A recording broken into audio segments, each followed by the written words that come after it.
let you go, baby. I just wanna tell you that. No, no, no, no. For this episode, pupunta tayo sa isa sa mga dinarayo dito sa Sagada, ang Hanging Coffin. Kasama natin dito ang ating tour guide na si Kuya Shelton. Sobrang dami namin natutunan sa kanya.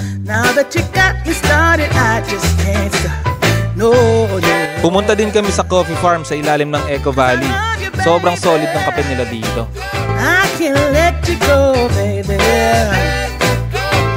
Medyo challenging naman ang daan dito sa may Underground River dahil mabato at matarik ang inaapakan namin dito.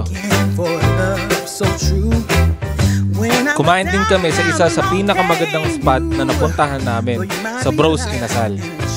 Kaya tara, samahan nyo kami.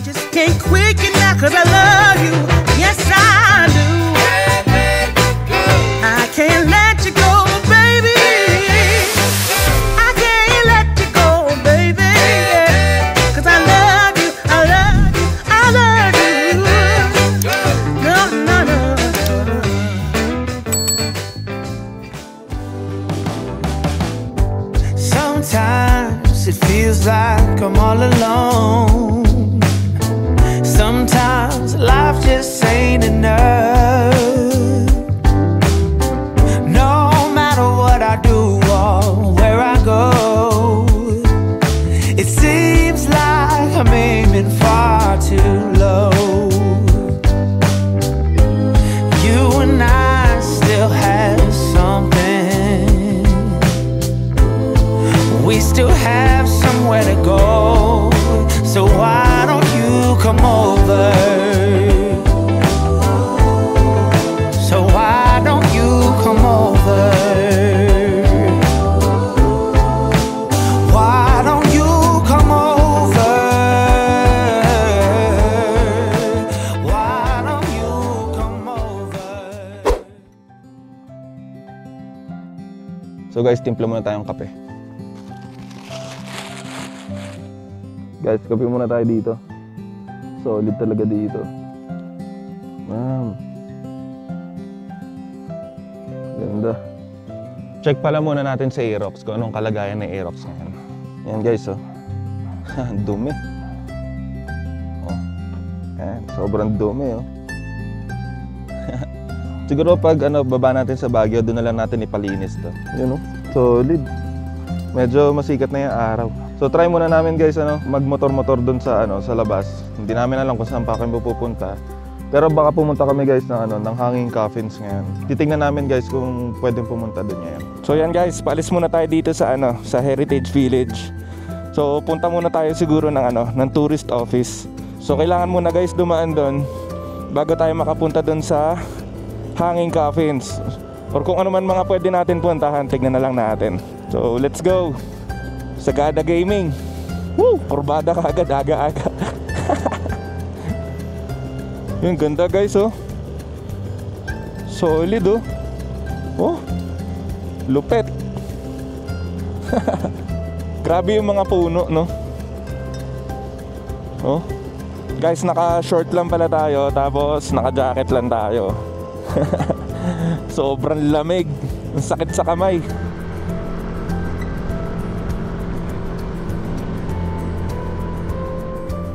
Guys, may nadaanan kami view dito.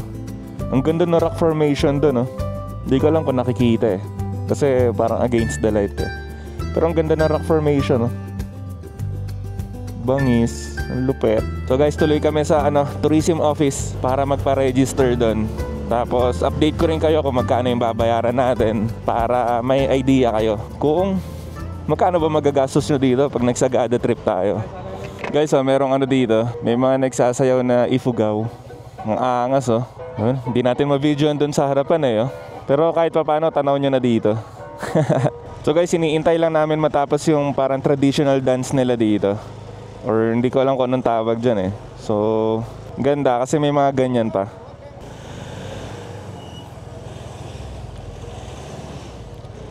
Kesa naman bumuntot ako dyan sa kotse, diba? Mas delikado ako dito. Mas gusto nasa likod niya ako. Eh, umaatras-atras siya. Ayaw pa unahin yung motor.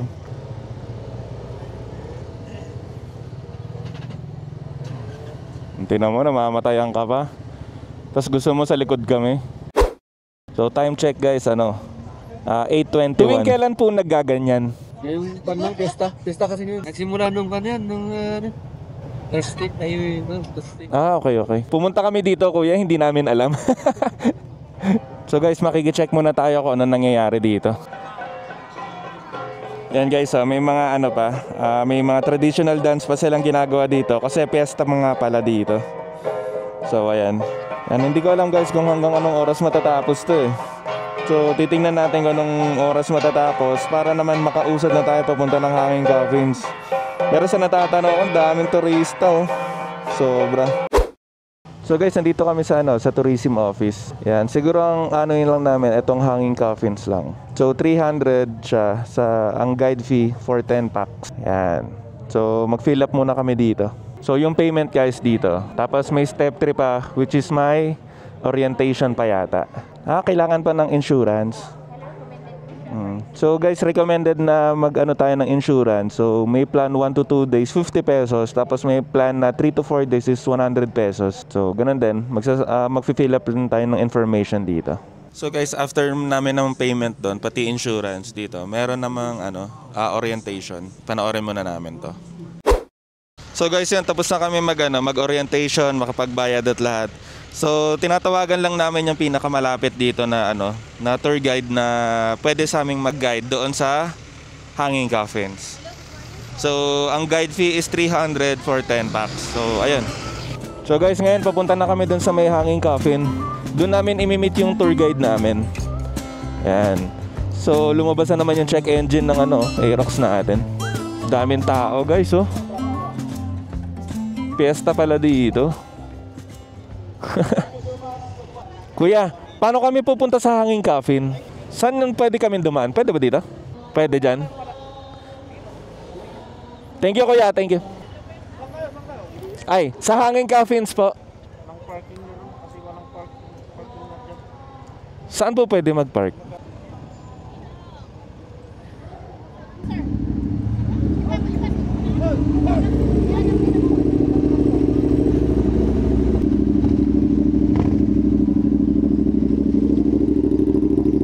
So guys, ayun.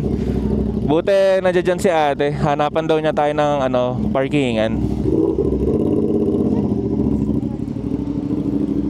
Yun oh. Shoutout kay ate. May parkingan tuloy tayo maganda. Siguro dito na lang tayo. Ayun. So hahanapin na lang namin guys yung yung tour guide namin. So guys, paakyat kayo dito. Ito. May pa siya, may access fee pa na 10 peso each.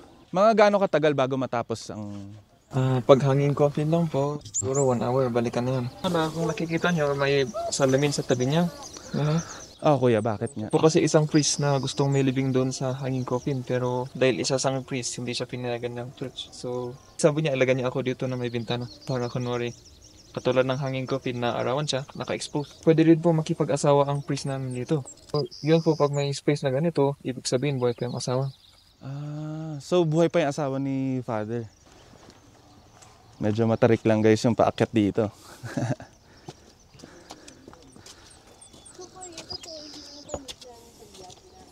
So, yun, kung napapansin ninyo, halos lahat ng mga puntod dito nakaharap lahat tong banda. Ayaw nga no. So guys, lahat daw ng puntod doon nakaharap sa likod. Hindi lahat pero mostly. Yan kasi yung belief namin na daan ng mga patay pag sila daw namatay. Papunta doon sa heaven. Ayan guys, ang galing oh. Halos dito sila nakatapat lahat sa sunrise. Yan yung araw oh. Tapos halos lahat dito nakatapat. Galing. So guys, medyo mahaba-habang lakaron pala dito. Pababa. Grabe, ang tarik ko. Check natin. Whew.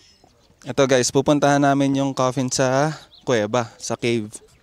Medyo may konting lang, paakyat. May coffin dito. Ayun, may bungo pa guys. Merong coffin dito sa may kuweba. So, ayun oh. Pagkatapos bumaba, paakyat naman ulit. And guys, nandito na yata tayo. Ayun oh. Natatanaw ko na. Lapitan natin mamaya. Okay, so for the qualification, una is kailangan patay, siyempre. Pangalawa is active sila sa mga culture, mga tradition dito.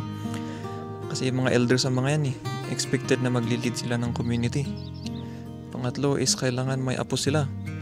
Dito kahit na matanda ka pero pag wala kang apo, hindi ka pwede dito.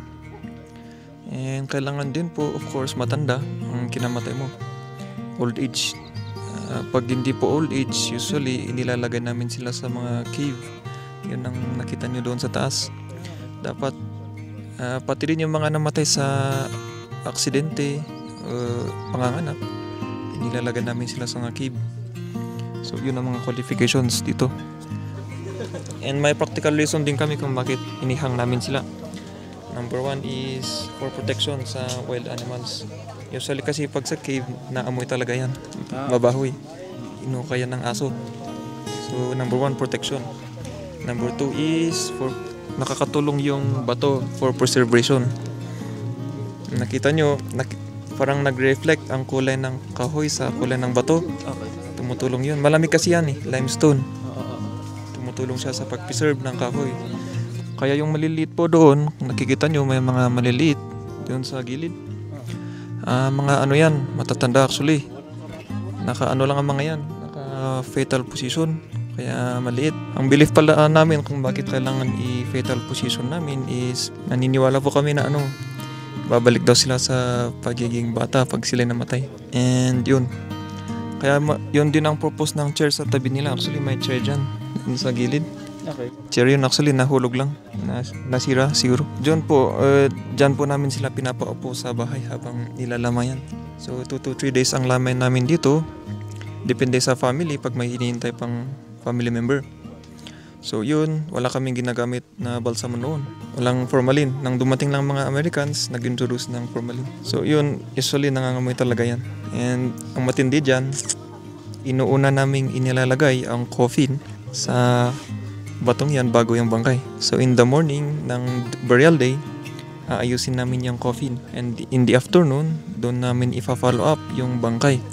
Ang bangkay, kukumutan namin yan ng death cloth. So yun, ibabalot namin yun sa bangkay. And yun, parang namamified na yung insura. So kunyari kuya, paano pag sa taas na yun? Tapos nauna yung yung coffin. Paano inaangat yung tao? Gagawa po kami ng temporary scaffoldings. Okay. So buhat-buhat yung tao, tapos ilalagay na gano'n? So yun, tumutulo din yung katas ng siyempre. Ang mga babae nakikibuhat din dyan Inubuhat nila sa ulo and sa lalaki, shoulders. Yun, pasa-pasa na parang bola hanggang dito. And kung minsan, pinag-aagawan yan. Dahil sa katas na yun.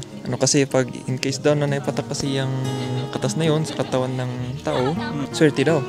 May papasa yung skills ng patay sa napatakan. Of course, sa tagal ng panahon na sila buhay dyan, marami silang skills na natutunan sa buhay. Maraming experience and parang gusto naming manahin boy. Parang manahin. Ito pala ang isang good part na ginawa ng mga Americans nang sila'y dumating dito. Hindi nila totally tilanggal yung culture namin.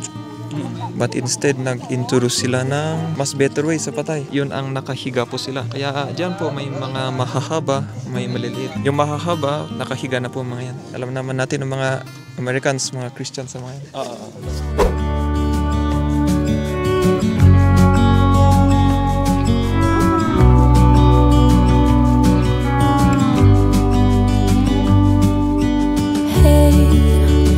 Wish you could see yourself just sitting there on my chair. I'm staring at you, you don't even notice. Should've told you straight away. So guys, papunta kami ng coffee farm. Ayan. Guys, dito sa may maliit na kuweba, meron din coffin dito. Yun, kung natatanaw nyo dyan. Yun, angas. Yun guys, meron dito malaking limestone din. Which is, meron din mga nakahang na coffins. Tapos meron din, may mga natatanaw din. Baging ba yung tawag doon? Waka ang tawag namin doon Baging, yung Tarzan. Okay. Ang ginamit namin na tali, pababa. Yung climber, binaparap niya daw yung patay sa likod niya. Isa sang akyat. Talaga? Malilit ang mga tao noon kaya hindi masyadong mabigat na hindi tulad ngayon. Ano, grabe yung mga bato. Ang lalaki. Tanawin natin yung cave dito. Oo nga, ang dami ng kape oh. Yan guys, oh, puro kape. Yung sobrang berde na kulay na dahon. Kape lahat. Yan, medyo challenging lang ulit yung nilalakaran namin. Puro batong malalaki. Yan oh.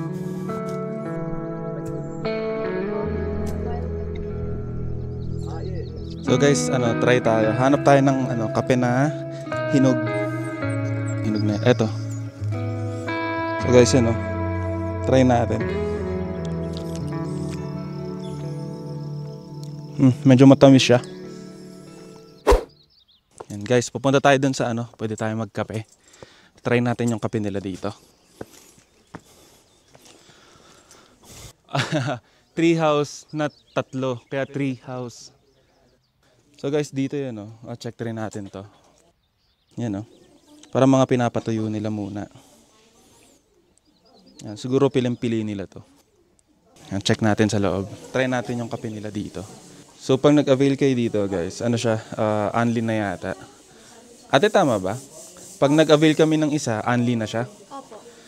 Okay, so ito yung mga ito yung mga available dito guys. So, may brewed, may pulp tea, may black, may French press, cappuccino, americano, iced coffee, espresso. So may hot chocolate din. Yan. May snack na rin pala. May cookie pati suman. Less caffeine ang Arabica. Kahit bata, i-encourage nating uminom kasi mataas ang antioxidant. Ah, okay. Opo.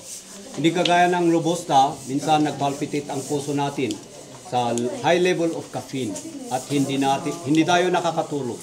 Ah, okay. Kaya ang mga night duty staff gustong-gusto ang Robusta para dilat lagi ang mata. Sige kuya, haluan mo na lang kami ng sa tingin mong babagay sa amin. Pero from matapang, tapos Oo, tas medyo matamis ang konti.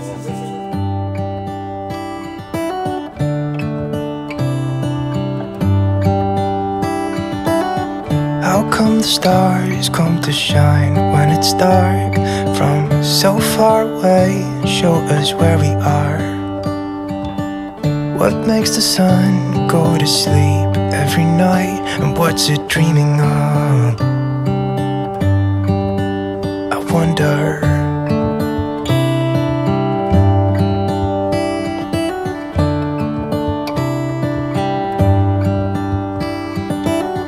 How come the sky sometimes hides behind the clouds? Maybe it's just like me, a little bit scared of heights. Why does the rain always keep on pouring down when it's gray outside? It really makes me wonder. Yeah, it makes me wonder. It really makes me wonder. I wonder.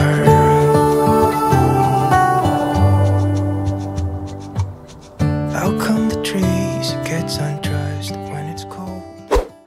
Thank you kuya. thank you for liking our coffee. Enjoy the rest of your walk and enjoy your stay in Sagada. Thank you kuya.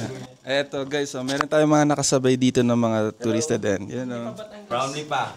lipan layo Yun, ingat po kayo sa biyahe.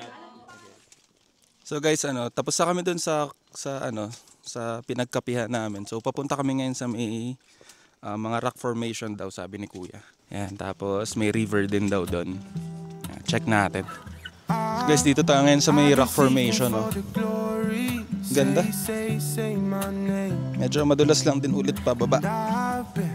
Yun solid Ganda guys Meron pang nagpo-flow na river or tubig Galing. So guys, ito yung river crossing Tingnan natin kung anong meron dito. Guys, tingnan nyo yung nilalakaran namin Angas. Medyo mahirap lang. Hindi masyado makapit yung sapatos natin. Ano ulit pangalan ko Latang Underground. Ang difference nito sa Sumaging Cave, Sumaging Cave pala yung sikat dito. Ang difference nito is nilalakad straight kasi patag siya. Ang Sumaging Cave, pababa po siya. Pababa ng pababa. And then akyat kayo ulit. Guys, ang ganda dito. Yung nalabas na hangin dito, ang lamig. So, kaya malamig yun nga. Limestone daw. Yan. Tapos ito pala guys, yung gumagawa nito, yung mga ibang turista na nagvi-visit dito. Pero para sa kanila daw, yung ganyan is yung sa patay ba. Pero hindi natin alam kung ano yung ibang kultura na nag-visit dito, kung ano ibig sabihin sa kanila niyan. Pero pag tinignan mo naman, maganda naman. Yun, lamig dito. Full stop. Can't believe I live in your thoughts. I think about you all the time, morning, evening, and midnight. Such a wonderful delight. Forgo, give up everything that I own. Yeah, I'd give it all up now. Yan guys, paakyat na kami. So tapos na yung tour namin. So dun sa coffin, sa cafe, pati sa river. Yan. Sobrang nakakahingal. So guys, pabalik na kami sa motor. Mag-check out na kami dun sa hotel eh. So malapit na mag-12 kaya hinahabol lang namin yung bago mag alas 12. So baka ma-extend kami dun nang wala sa oras. Yun, so guys, pabalik na kami sa hotel. Malapit na mag 12, malapit na mag-check out. So halos sakto lang yung tour namin dun sa mga pinuntahan namin kanina. So guys, ang bayad pala namin dun sa tour guide kanina is 1,000. So akala namin maghahanging coffin lang kami eh, pero sabi namin sulit-sulitin na namin. So sa lahat ng mga nakita nyo kanina, 1,000 yung fee natin sa tour guide, which is sobrang sulit. So kung pupunta rin kayo doon, dapat well fit din yung katawan ninyo kasi sobrang hirap ng mga inaapakan, inaakyatan, binababaan. So ayan lang, sulit lahat, sulit. So guys, nakapag-check out na kami dito sa Heritage Village. So hindi pa kami nagbe-breakfast pati lunch eh. So hanap muna kami ng kainan dito din. Tapos tuloy kami mamaya ng Baguio. So guys, dahil fiesta dito, may mga tianggi pala. Akala namin normal lang yung tianggi na yan. Laging katapusan ng January is fiesta dito. So fiesta dito sa Sagada. Tapos opening naman ng Panagbenga doon sa Baguio. So puro fiesta pala yung pupuntahan natin. Yan. Wala pa rin kami guys mahanap na kainan. Siguro dito na talaga kami pupunta sa Bros Inasal. So yun. So guys, dito tayo sa sa Bros Inasal. So dito muna tayo magla-lunch. Hanap lang tayo ng parkingan. Yan, park muna tayo dito. Solid ng parkingan natin. Angas oh. Yun. Check natin dito sa Bros Inasal. So guys, dito tayo sa Bros Inasal. Check natin kung ano meron dito. So guys, tinan nyo tong design ng Bros Inasal oh. Para siya nakabaligtad na bahay. Lupit. Ayos, galing-galing. Yan yung bintana niya oh. Tapos yun yung pinto niya sa taas. Paano ka papasok dun? Yan, dikit na rin tayo guys ng sticker dito. Saan ba tayo magdidikit? Yan, dikit tayo dito guys. Yun. Alright. Dami na nagpunta dito. Sobrang dami. Yan, pasok tayo dito. So guys, dito sa Bros Inasal, ito yung mga available nila oh. May pecho, may paa. Ano yung bestseller nyo dito ate? Mga pecho, paa. Yan. Tapos guys, meron din sila dito drinks and dessert. Yan, may breakfast din sila dito guys oh, kung medyo napaaga kayo. Pero try muna namin tong pecho ate ah. Yan guys oh. Dito pwede kumain. So solid to. So habang nakain ka dito, may view ko. Diba? Sobrang ganda.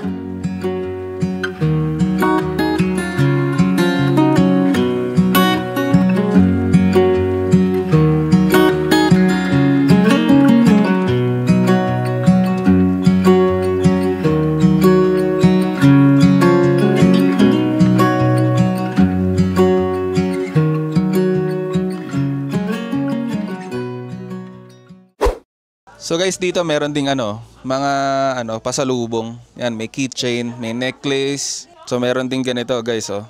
Nung bata ako, lagi kong pinaglalaroan to eh. Check natin. Yan oh. Yeah.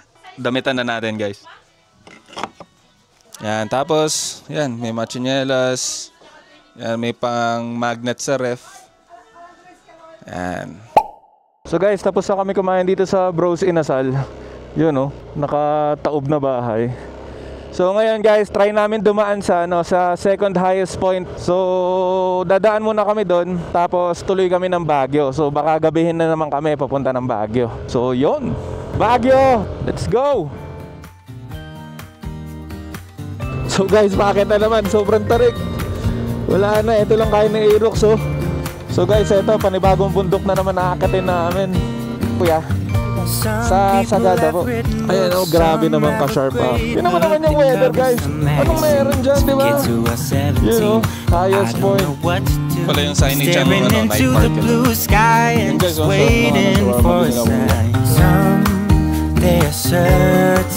so guys, tinan niyo yung mga nauna. So ini-start namin yung motor namin, kaso ayaw mag-start. Like dust in the wind, or the talk of the town that we are living in. Well, I don't know, how could I know what lies ahead of me? Am I part of a grander